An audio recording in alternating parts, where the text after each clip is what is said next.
Hello, everyone. This is Robin Luther from Tosa Together. I'm delighted to welcome you to Tosa Talks, Building a Diverse, Thriving Community. This ongoing Facebook Live series was created to provide learning opportunities and foster meaningful discussions around racial and social justice issues in an effort to help build an inclusive, anti-racist community. Tosa Talks will highlight the experiences and efforts of local neighbors, community leaders, business owners, employees, and government or organizational representatives, as well as provide relevant and sought-after information from local experts on anti-racist, equity, and inclusion issues. Each presentation will be featured in one of 3 tracks. Tosa Talks kicks off tonight with the Personal Stories track that will stream live on the second Tuesday of each month. We hope you'll also join us for the Equity and Inclusion tracks on the 3rd Wednesday of each month and the Government, Department, Agencies, and Organizations track on the last Thursday of each month. All presentations will begin at 7 p.m. live on Facebook and include an interactive question and answer session at the end. As you can see, no registration is needed, and the presentations will be recorded and available for later viewing. This month, all 3 Tosa Talks presentations will focus on school equity issues.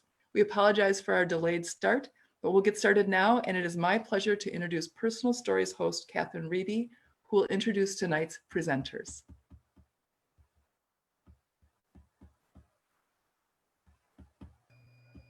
Good evening, everyone, and welcome to our first ever Tosa Talks. As Robin said, my name is Catherine Reeby, and I'm happy to be your host this evening. We are going to embark on a trip down memory lane as 4 former Wauwatosa West students talk about their experiences in the school district. Michael Green graduated in 2017 and attends Dartmouth College in New Hampshire.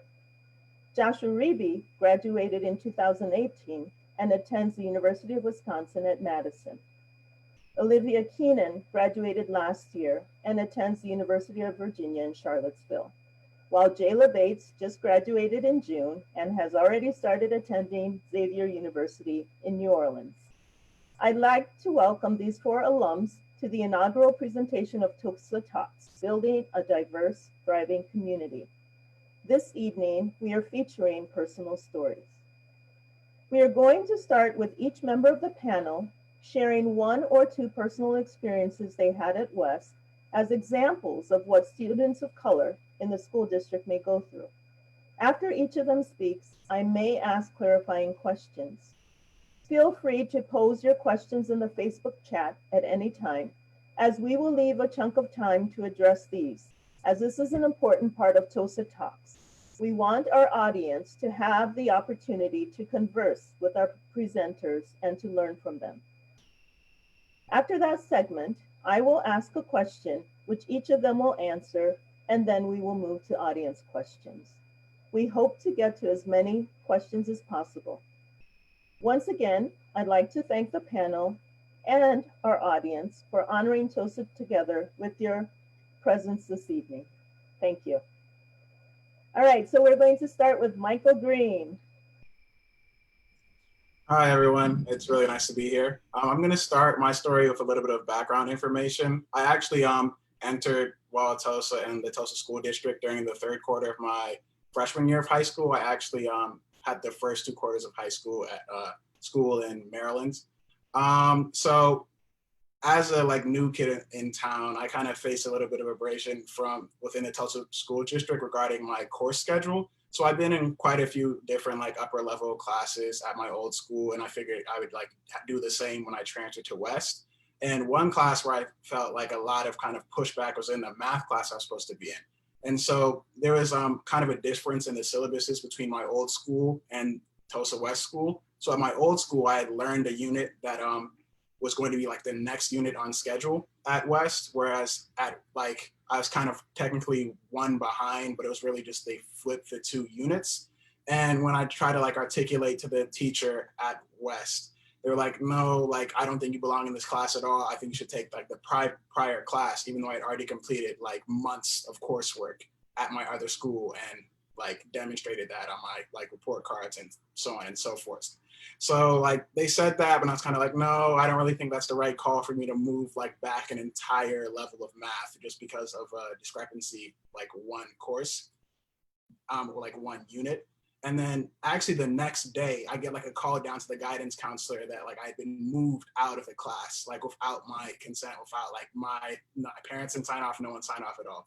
And so of course I was like kind of fuming at the time. So I was like, dang, I moved to this new state, like have to meet all new people. And now I have to deal with like learning, like, or like fighting to get into a class where I like have already gone through a ton of the coursework, which is kind of definitely a rough transition at first. I'm kind of really lucky that I have like parents who are really involved in my life. My dad works in higher education, so he kind of like stormed down and like, I don't know, kind of raised hell over it and was like, oh no, like this is not right. Like this shouldn't be a thing. Like my son like should be in this class. And it's like, shame on you all for not like working with it. Of course, like after he like gave a little pushback, like I was put back into the class, actually with the same teacher, which was kind of, I don't know, that I didn't really feel like very good about that overall. But I kind of like think about it now a lot, just like, I don't know, I'm like 7 years removed from that class.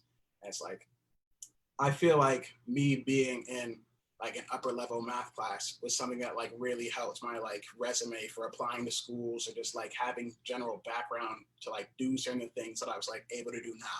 That's like, if my dad wasn't so involved in my life and like push for me to be in that position and take that class, it's like, would I even have the opportunities now that I was given? So it's kind of like, that's how something that's kind of small and like you think about a lot of people who might not have those resources in place or the people advocating for them, or like, because I advocated for myself, but even despite like my own advocacy, I was completely taken from the class. So I kind of think about that a lot based on my experience at the Tosa School District, and kind of as a demonstration of like, even if like a student is putting their best foot forward and trying their hardest, there still can be like power struggles and kind of different dynamics to hold them back. Thank you, Michael. So I'd like to ask a question about this experience. Was there any reason for you to think that some of the pushback had to do with the fact that you were not white or to the color of your skin? I never heard anything like explicitly surrounding that at the time. I mean, race does like matter, obviously, for a lot of people. It's something that you can't hide. And that's probably one of the only things that they could really like see about me at the time. Like all they really knew was like, I'm a kid moving from out of state who had previously taken a math class for 2 quarters. If they looked at my report card, I did well the past 2 quarters. So it's not like I didn't have a track record of success in that class. So just kind of like going through the list of things that could have impacted that time. I mean, it also would have been like somewhat of an extra hassle for the teacher, because I don't know, they'd have to probably rework their curriculum a little bit so I could like take the old test, but then when I'm ahead, I don't know if they would have me take the new test. So that could have been just like a time thing. Like maybe they didn't want to put in the time. I know teachers are like one of the most demanding jobs like nationally. So that could be a part of it too. But I don't know. I did think that probably race might have played somewhat of a factor in it. Thank you. We'll move to Joshua Reby. Thank you. Hello, everyone. So as Mrs. Reby, who happens to be my mom, says, I'm Josh Reby, going to UW-Madison at the time. So the story that I'll talk about, I guess it doesn't specifically have to do with Tosa West, in that it's, I guess, a problem or incident that could happen nationwide, if not worldwide. So my mom, she's from Nigeria, but my dad is a white American from Sussex, so just north of here. But I was born and raised in Milwaukee. But growing up as a biracial kid, which for me, I think I'm privileged and honored and blessed to have parents of 2 different cultures and backgrounds. And a lot of people don't get that, but I don't know, it was interesting going through school and just being in classes, hanging out with friends, and just always feeling different. A number of my friends in high school were white, but I'm not. Sure, I'm half white, but I'm not completely white. So there's that slight difference. And I was also taking mostly upper level advanced classes, AP classes. And oftentimes I would be one of the only people of color in those classes. And it almost came to the point where I was like numb to that fact, which is kind of sad, because it's always nice to be, I guess, surrounded or see that there's other people who look like you or at least have a similar experience to you that are around you. And, sometimes I didn't have that.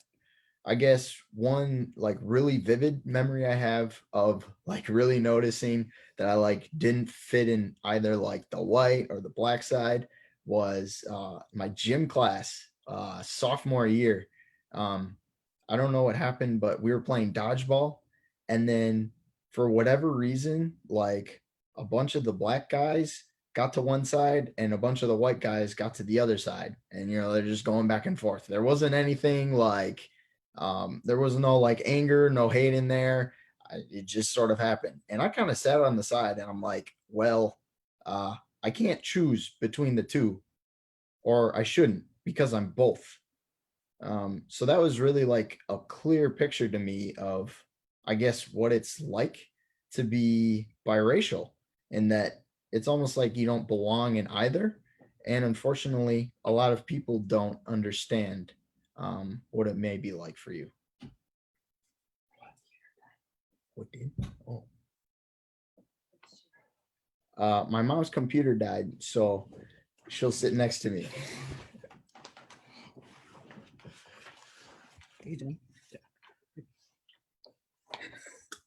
I apologize. I don't know what happened. My computer started blinking and it's on the fritz. So, Josh, I didn't hear the end of your story. So we'll go on to Olivia. Hello, thank you. First, I just wanted to say, Josh, I understand where you're coming from. I'm also biracial, mixed race. My dad's white, my mother is African American. So everything you said, I can completely agree with, and I feel that story completely. But I have a different story to also tell. This one is more specific. I guess I felt at Wauwatosa West, like different clubs I was in had different levels of censorship and different levels of what they were allowed to do based on what club they were. And so my senior year of high school, I was involved in a lot. And so I was as the secretary of Student Senate, but then I also was one of the executive members of the Black Student Union at Tosa West.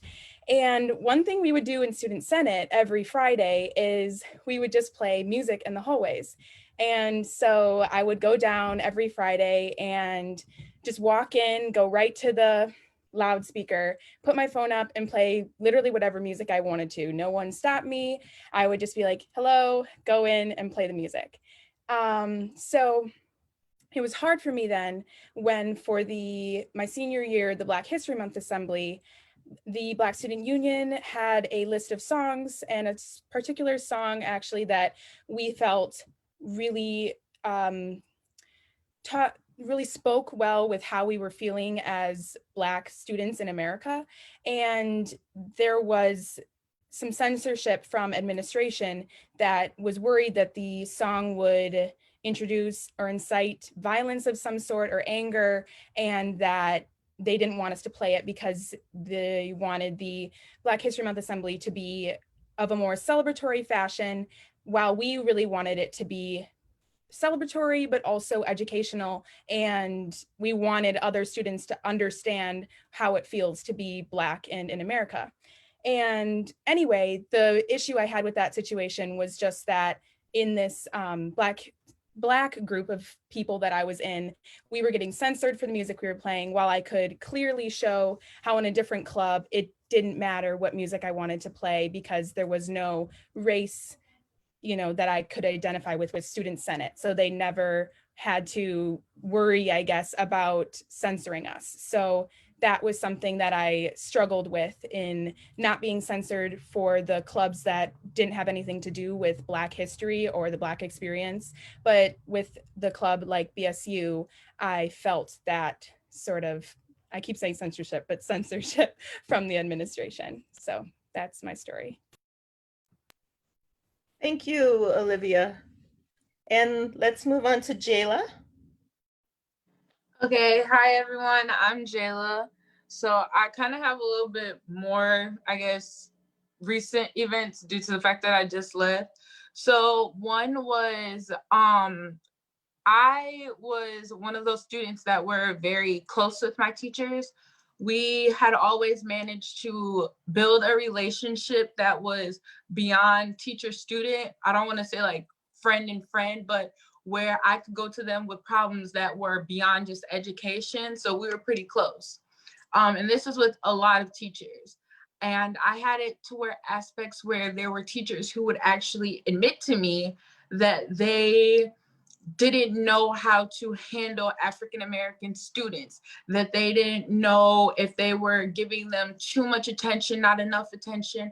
I even had teachers come to me before and ask me my opinion on things where when there were students getting in trouble and they just didn't know how to handle the situation and they didn't want it to where they didn't want to seem like they were being racially biased or being I guess, racist in some of the situations.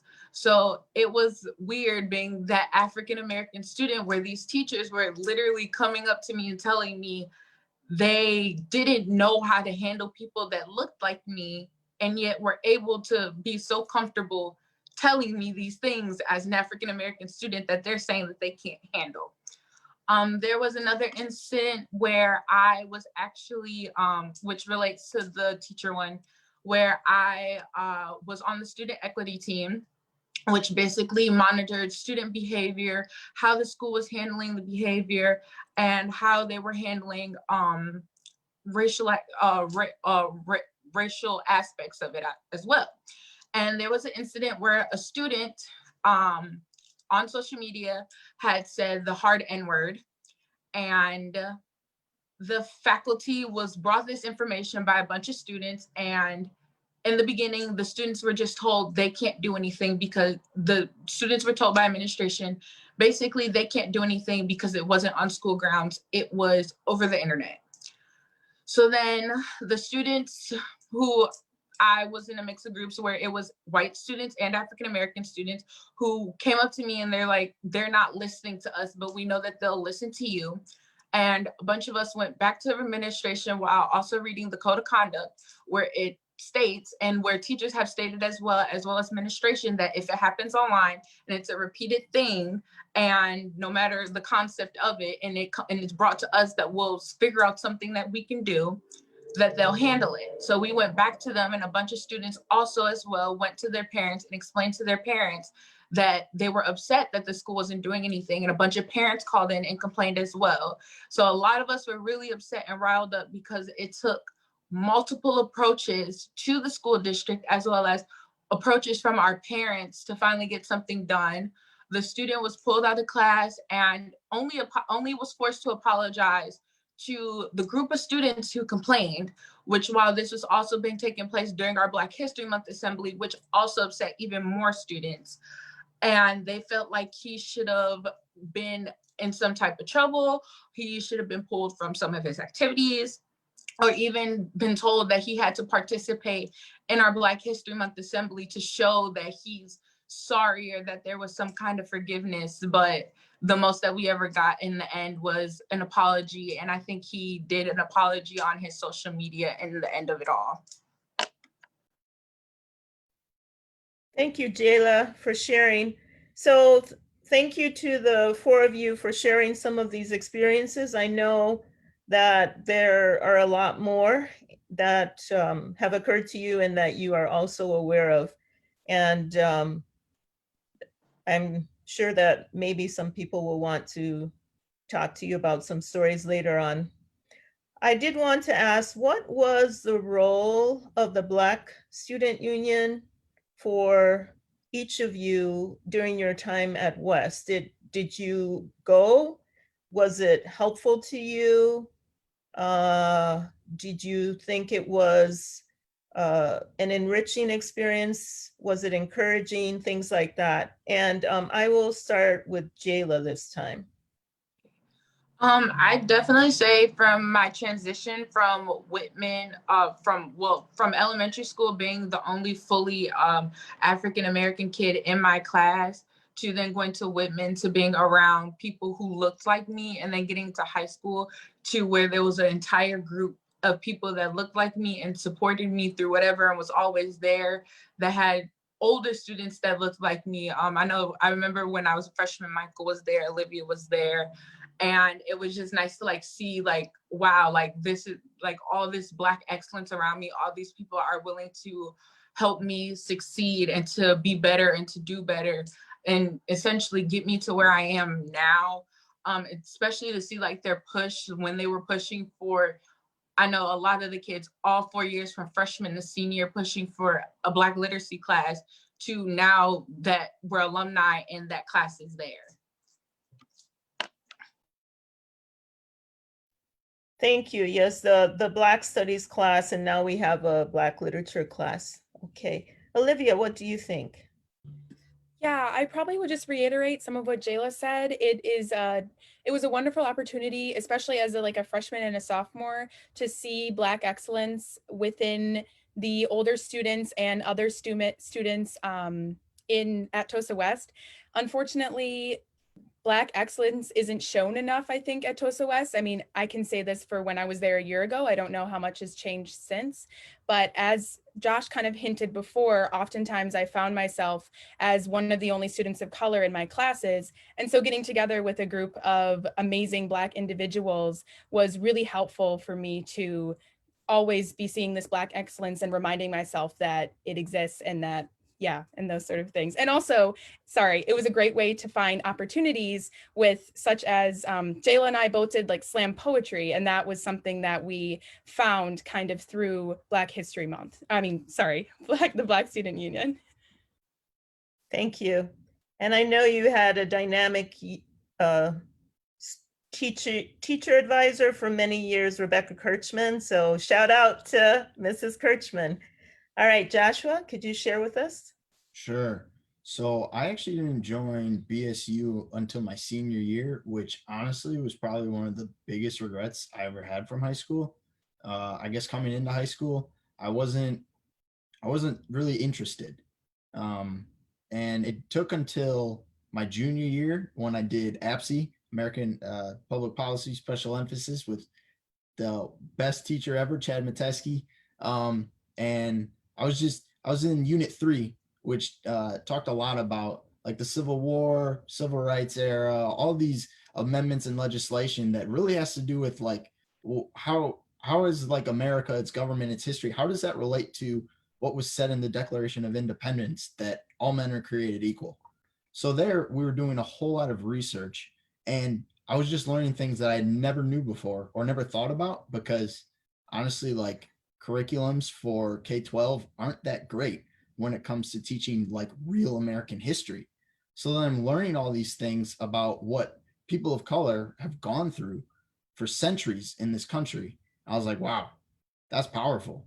And then I saw my sister, who graduated with Jayla, getting involved with BSU, and my mom was starting to help out. And I was like, wow, I really want to be a part of this. So my senior year, I joined, and I was part of the leadership team, which was great. But I'd say my favorite part of BSU was being part of the Black Male Youth Summit that was led by Dr. Robert Smith. My goodness, I love that man. He's such an encouragement and such a mentor for all the guys there. And it was just great to talk with him as well as all the other Black men there. Thank you, Joshua. So again, shout out to Dr. Robert Smith. He pours himself into the lives of our male students of color, and we do appreciate him. Michael Green. Yeah, BSU was definitely a pretty huge part of my experience at West. I think I attended some of the meetings my freshman year, and then was doing leadership stuff the last 3 years of my time at West. And yeah, just in terms of I think I don't know if it was during my sophomore or my junior year, we were the first class to have the Black History Month programming, the assembly. So that was really cool to see that go from just kind of a thought to oh, this is actually something that's an annual thing. So that was super cool. yeah, it's also like really nice to like hear about like these new classes being put into our curriculum that were like definitely like starkly missing from like my experience at West. Um, yeah, that's definitely cool. I kind of wish that there was like more ways for like me and other people to like be involved now with a lot of the like Black students at West. It's kind of like something that like I would have definitely valued more interaction with like alumni from West and anywhere like that I could like reach out, ask questions. And it's kind of like I leave and it's like I don't know, I don't want to be stuck in high school, definitely. I feel like that's kind of weird. But I also think like it's nice to be a resource for students who are like looking for help and looking for answers to questions. Thank you. Thank you to the four of you. So I'm going to pose this question to Jayla and Olivia, and it's from a student, a former student. It goes, I'm a student from Wauwatosa West who graduated in 2019. During my senior year, we were notified that the dress code had changed to allow various clothing items that were previously against dress code. One of these items was leggings. As a white student, I had never once been dress coded, despite wearing leggings often.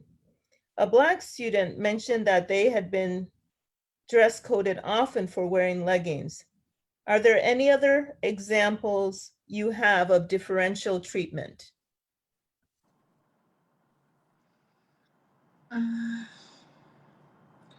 To me personally, I've never experienced that, but I've definitely heard other students who've had this issue. I have students who where they've, I guess, because they were African American and had been labeled as a problem child, where they went to the office to actually handle the situation better, and the office didn't take them seriously. But then when the other student who was a non-person of color would go down and say something, then it would be an issue of, well, okay, well, I guess we can see what we can do compared to like a student who wasn't of a color.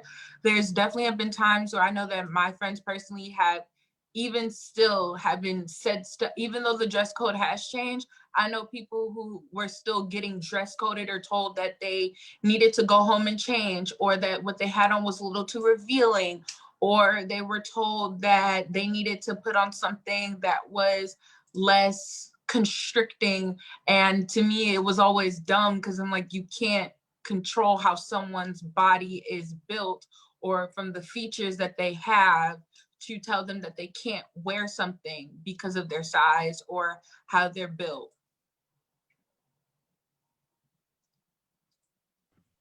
Yeah, I would once again reiterate some of what Jayla said. I didn't feel like I had any of those issues personally, but I know actually a lot of like Black boys at Wauwatosa West that voiced that concern to me before there was this change. I know a lot of them would always be told to take down their hoods or take off their hats and those sort of things, while I knew a lot of white male students who would have hoods up and hats on and wouldn't be told the same. So I think I watched a lot of the differences between specifically Black boys versus white boys, and how the dress code affected them disproportionately. Especially with do-rags too. Okay, thank you. So we have a question that I'll pose to Joshua and Michael from the audience, asking whether you had Black teachers and how having a Black teacher or Black teachers would have impacted your experience in high school. So Michael, we'll start with you. Okay. Oh, I have to turn off my.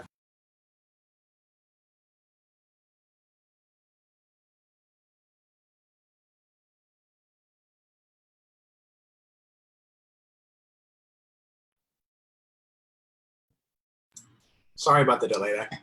So yeah, I've never had a Black teacher at West, but one like Black, I guess, instructor slash like, I don't know, I almost thought him as like a mentor or father figure. Our track coach, Coach Hood. I think he retired. I don't know if it was either during Josh's senior year or the year after, but he was a guy, like, I was with him like all 4 years of my time at West, and I like looked up to him so much, and it was just like really nice to have like that dialogue during like spring track season every single year. Like, I'd be able to like keep it real with Coach Hood, like talk to him and like have like a lot of things that we kind of like could relate on, especially just going on around the world. I've had like quite a few, well, not quite a few, not as many as I'd like, but a decent amount of Black professors. Actually, at my time through college, my like freshman year writing professor was Black guy, and it was really nice talking with him about like our experiences in like rural New Hampshire.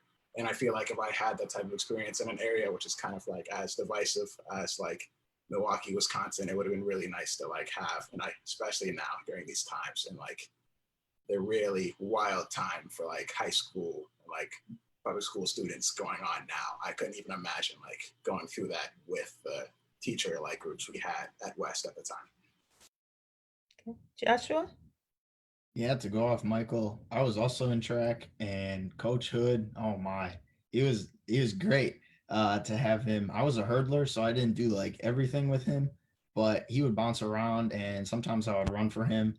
And yeah, I agree with Michael. It was just great to have him, and I guess he wasn't like uptight really. He knew how to joke around, and sometimes that was just nice to be able to joke around with someone who looks like you, who like you kind of get like similar humors, and so that was great. But yeah, like I guess during high school, didn't have any Black teachers, which it's kind of sad, and for other students of color to not see someone like them, especially in a school, at least teaching them, when often there were Black staff who might have been custodians or uh, food service people.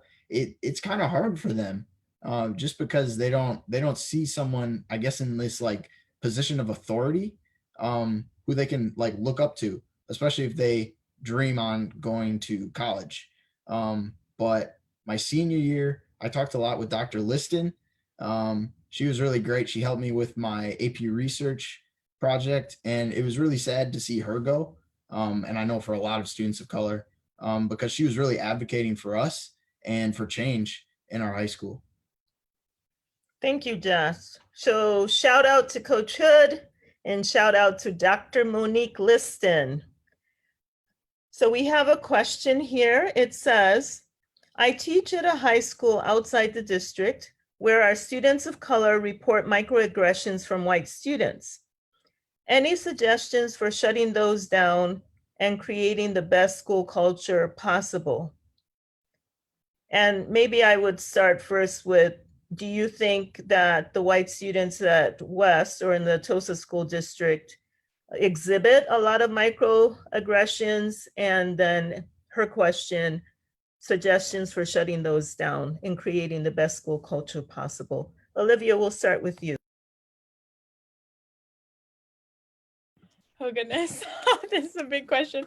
Well, I guess to answer your question, yes, I don't think I realized they were microaggressions at the time, but in being in college now, especially in today's political or like climate, I've been doing a lot of reflecting about high school and middle school and grade school, and there was a lot of microaggressions that I felt towards me, a lot about my hair, about acting white even though I'm Black. That was a nice one that people like to say. And then I don't know. And I would get this from like teachers as well, not as horrible, but I would still get microaggressions from teachers. And so I guess, I don't know, the best way to deal with that is, I think, talking about it. And I know that there's already been movements to trying to do that. I know we did courageous conversations back when I was in high school, and I'm sad to, like, at the time it didn't feel like those helped a lot, and it felt like students and teachers didn't really take it that seriously. But I think it has the idea correct. I think that students and teachers alike need to be actively talking about these things and not just putting it aside. I felt like knew a lot of teachers who didn't take these conversations seriously. So maybe making sure that teachers are specifically the ones knowing about these microaggressions and having these conversations with students and taking it really seriously so that they exhibit a good example for the students in their class that they're having the conversation with, so that the other students don't feel like it's just a simple thing that they don't have to pay attention to. So I guess that would be one thing I would recommend. If it's cool if I could piggyback on that.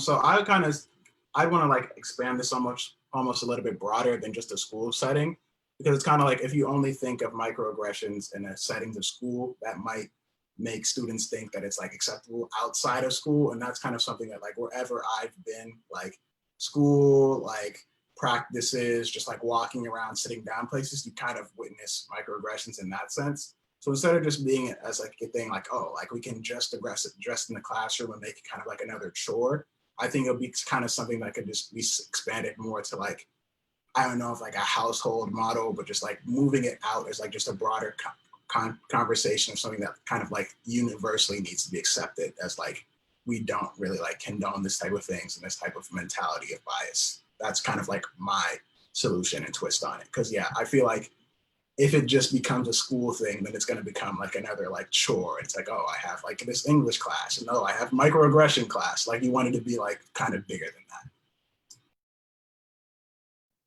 Jayla, do you have anything to say about that? I definitely agree. I experienced microaggressions a lot within West and within students, and I definitely agree with what Michael said about making it more than just a school thing. But I'd say for like a solution, call people out on it. It doesn't have to be in a rude way, but just telling them like, hey, like that's a microaggression. Maybe you shouldn't say that, or word it differently where it doesn't come off, I guess, not even wording it different, but like just literally calling it out. There's no other way to like be like, look, like, yeah, educating them and saying like, this is what a microaggression is. This is how you can avoid doing it. But when they're doing it, call them out, or the problem's never going to be solved. Thank you.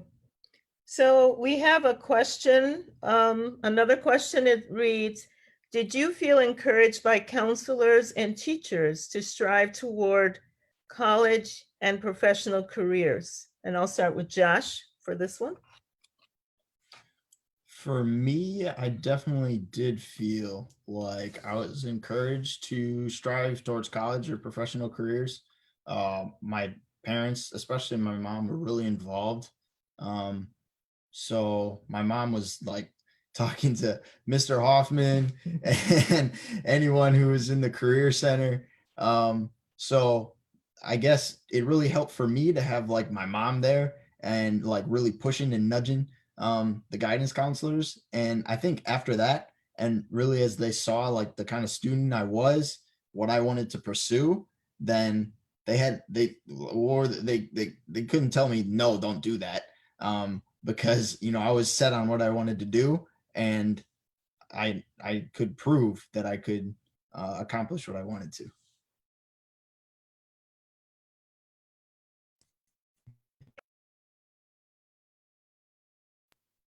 Michael, sorry, problem with the mute button. Michael, do you have anything to add to that? Yeah, I didn't quite feel like, I felt like it was very much like a focus on like just doing something post grad and not necessarily something that's like really tailored for you and like what you want to do. I felt like, yeah, it was kind of just like a lot of questions, but oh yeah, we just like want to get you like into a school, like just to do something, versus like, oh, like we're very invested in this student and like want to see him succeed on something that it's kind of like gonna like go in and stick. And I do think that for a lot of students I saw, like if you weren't very like showing that passion and drive and initiative, it's kind of like you wouldn't really get as much attention, which of course, like on one end, there might be the argument like that in the adult world, like if you're not putting your like best foot forward, and if you're not like showing a lot of drive, you're not gonna like be able to go places. But for like, I don't know, people who are age 13 through 17, it's kind of like you have to help bring them along at certain times, and you can't really like just like leave someone to the wayside because they're not showing the same initiative as like the whatever highest achieving metric you want to use. So that's kind of something that I've noticed and wish I saw more of, because it's like throughout my time, like at college, like there were a lot of people from a lot of like really good schools, and they're talking about how it just wasn't even an option not to like do the best possible in all these things, and how a lot of their stuff was just tailored to them, like getting into a certain program, like focusing on what you're doing after school. And I never really felt that at West. Thank you, Michael. Jayla, do you have anything to add?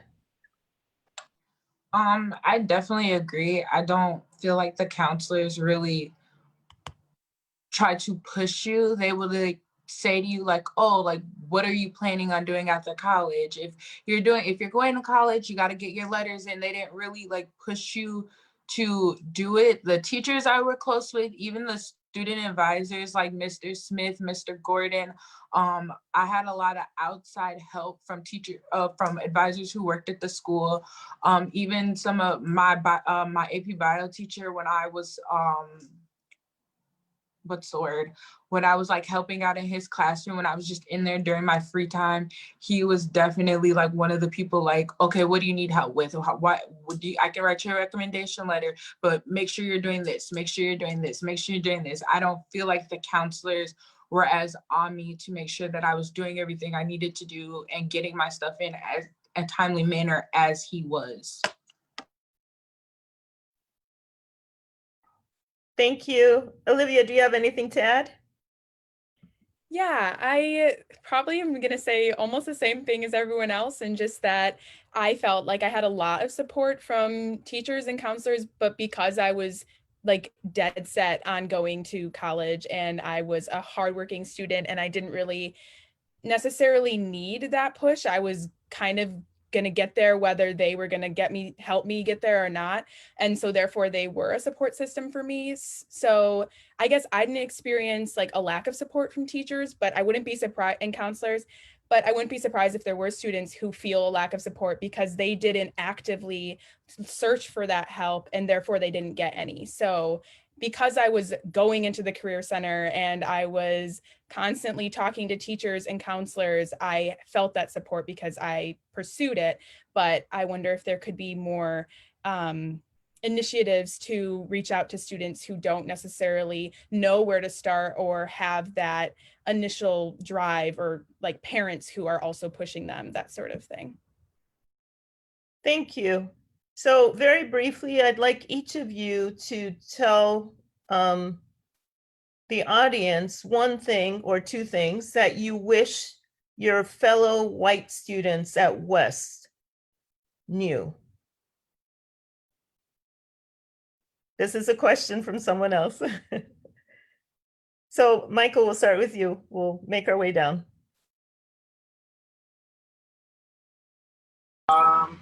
Something that I wish my fellow white students at West would know. That's a pretty loaded question. I'd probably want them to like think about what they don't see. So of course there's a lot of surface level stuff. There's like a lot of like, you could see outward frustration in people. You could see like a lot of like civil unrest right now going on like nationally, but it's kind of like, for me, it's like, duh, like obviously this like stuff is gonna happen when like push comes to shove and you kind of like neglect a population for so long. And it's kind of like when you think about solutions and you think about how you treat people, definitely surrounded on like actionable change. Like we're talking about like guidance counselors in schools, but there's only what, like 4 guidance counselors at West, like dealing with like thousands of students. So it's like, maybe if we need like more resources in that area, you kind of have to like vote in that manner, think in that manner. So it's like a lot of people are like, oh, I want to see like these people who I'm close to doing well, then they're not really doing anything actionable that's going to contribute to that. So it's kind of like a mentality shift, not just for white people, just like people in general, to like kind of like think, if you want something done, what are you really doing towards like making that change? Like a lot of thoughts help, but again, like for someone who's struggling or a kid who wants a little bit more resources, like your thoughts aren't going to really help. Action is. Thank you, Joshua. Yeah, as Michael said, this is a loaded question. I'm thinking that I'd say I just want my fellow white students who like actually care to like actually make an effort to find out who I am and like I guess what my background is. Because I think a lot of white students, or at least in Wauwatosa, let's be honest, like the the population demographics is probably almost 90% white. So there's not a lot of people of color in the city to begin with, even though Tosa West, if I have my numbers correctly, I think is about 60-40 white to non-white. So for a suburban high school in the Milwaukee area, that's pretty diverse. But if they don't grow up around students of color, if they don't have many friends or family friends outside of school who are people of color, and if they're not like making that effort to find out who these people are, then they won't really know how to understand who I am. They can't really accept who I am. And that's where a lot of these things might come in with like microaggressions or whatever might come up. And that's the same with teachers. If they, if people don't make a real effort to understand who I am, what I've been through, what my family structure is like, what my life has been like, then why would they accept me? Thank you, Josh. Olivia? Yeah, I guess one thing that I would ask is just, I think I know a lot of well-intentioned white people and white students that I went to school with that never took the time to understand that there is a difference between being a white student and being a student of color. I think it just never crosses some people's minds that there is a very big difference and that you have an extremely different experience going through school and going through life as a person of color. And I think that some people find it hard to understand that they never will understand how it feels to be a student of color, but to not necessarily make that scare them away from facing it, but to just help them empower people of color further by understanding that they will never know how it feels and that there is a difference and that there does need to be change. And I guess to not assume that there doesn't need to be any change or that everything is fine because they don't feel anything. And that is because they are white and they don't understand the actual experience. So I guess just to take a step back and know that you will never understand. So yeah. Thank you. Thank you, Jayla. One thing that I definitely like ask them is you don't have to know every aspect of our culture and all of our history, but to respect it. And if you don't understand it, definitely ask questions, be willing to learn and be willing to understand, and not just, especially if it's something like someone does and it has a certain meaning. Like if someone wears a hijab and it's a meaning behind it, don't just assume, just don't mock them, don't make it like a mockery thing. Like there was a recent incident where unfortunately the child got shot in the Mayfair Mall parking lot, and me and Karis were in class together, and the teacher had said, wow, this really hit so close to home for us. And me and Karis kind of just looked at each other and we're like, this hits close to home for us every day. Just because it was in Tosa, it was in Mayfair, and it was close to the school doesn't mean that students who look like us, this isn't an everyday battle. And even like if students took the time out of their day, like I know a lot of teachers recently with the protest, message like to some students of color, it might have seemed like bombarding and it might have feel like, oh, it was just in the moment type thing. But I had a lot of teachers who like had conversations with me on the side, who asked me how I was feeling, who asked me what the protest meant to me, and asked me like questions and how I felt about it, and who really wanted to learn and understand where we were coming from at that time. Thank you. Thank you so much. So we're going to go to our last question of the evening. So I would like the four of you to give us one or two suggestions for things that the district could do that would change the experience that students of color have in the school district, something to make their experience better. One or two concrete things that you think the district could do. And this time we'll start with Michael. One or two things I think the school district can do. I think that like solving issues definitely surrounds like communication and transparency. So kind of like whenever like a decision is made that involves like Black students or potentially harms Black students, to kind of be transparent around your reasoning for any type of action or lack of action around something. And then also just to kind of like listen to like Black stories, like stories from persons of color in Tosa more often, and kind of incorporate that into your decision making. Like Olivia said, you can't ever really truly experience internally what they're going through, but just like hearing about something that never really would pertain to you definitely is something that's pretty important, I think, in grounding a lot of decisions that should be made by administration or like anyone involved in making decisions. Thank you, Michael. Joshua? Okay. I guess as I said before, this just how like K through 12 education curriculums aren't that great when it comes to teaching like real American history. So my suggestion would to be starting with elementary schools, but then also up through middle school and high school to really include and show and talk about things that have happened in America's history that don't make America look so bright. I think that a lot of people, and I'm going to be blunt, a lot of white people think that America's great and it's the best thing ever. Except, you know, we've seen over the course of this summer and even this just during this pandemic that there's a lot of problems within America, and a lot of people are just like, it's almost like they're just realizing it now. And I think a lot of that has to do with the lack of education that they got. Booker T. Washington has some quote that went something along the lines of like, what is it? To like fix ignorance is education.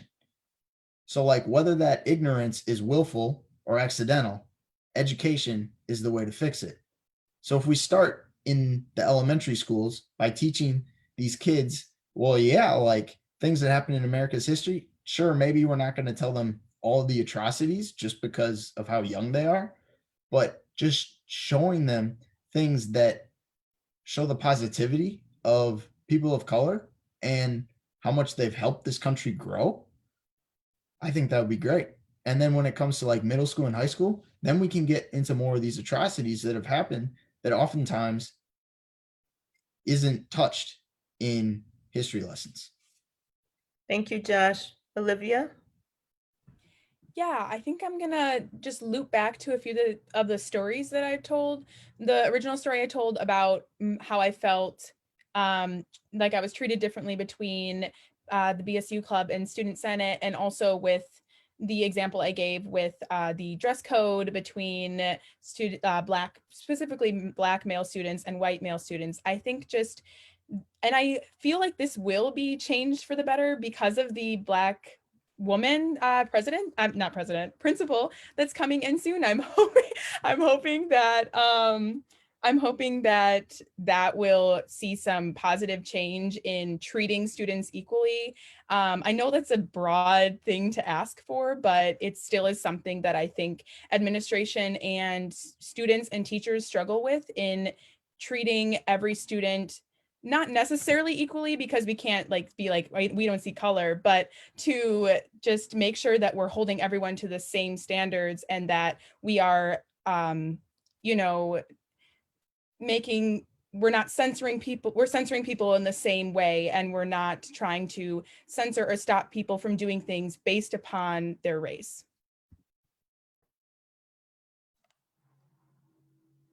Jayla, go ahead.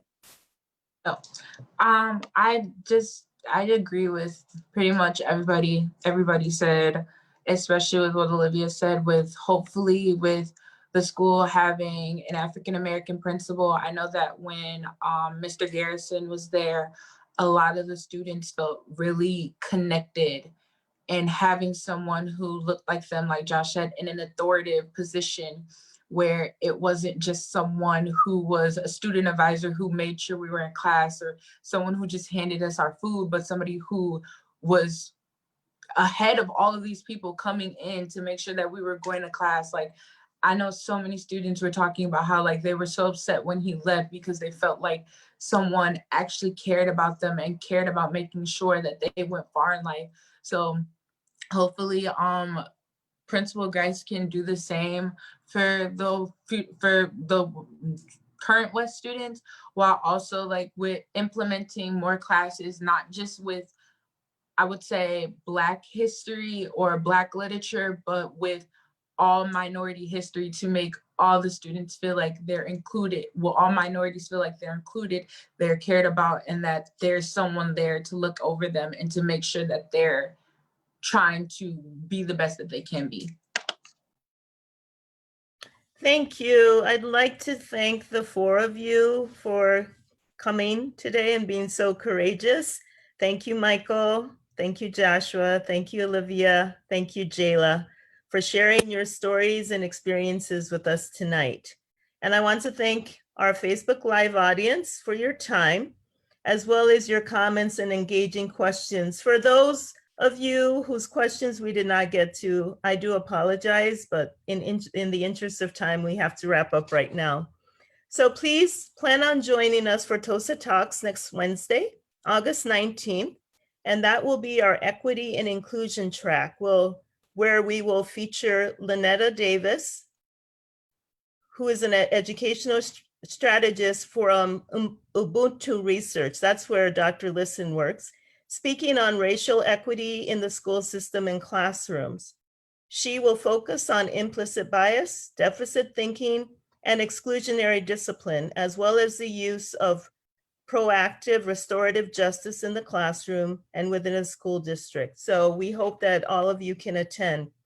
Also, mark your calendar for Thursday, August 27th, when our guest will be Dr. Phil Ertl, who is the superintendent of the Wauwatosa School District, and he will be discussing the district school equity plan, as well as other things. This is Catherine Reeby from Tosa Together, and it has been my pleasure to host you here tonight. Thanks again to all of you for being here as we strive together to build a diverse, thriving community. Good night.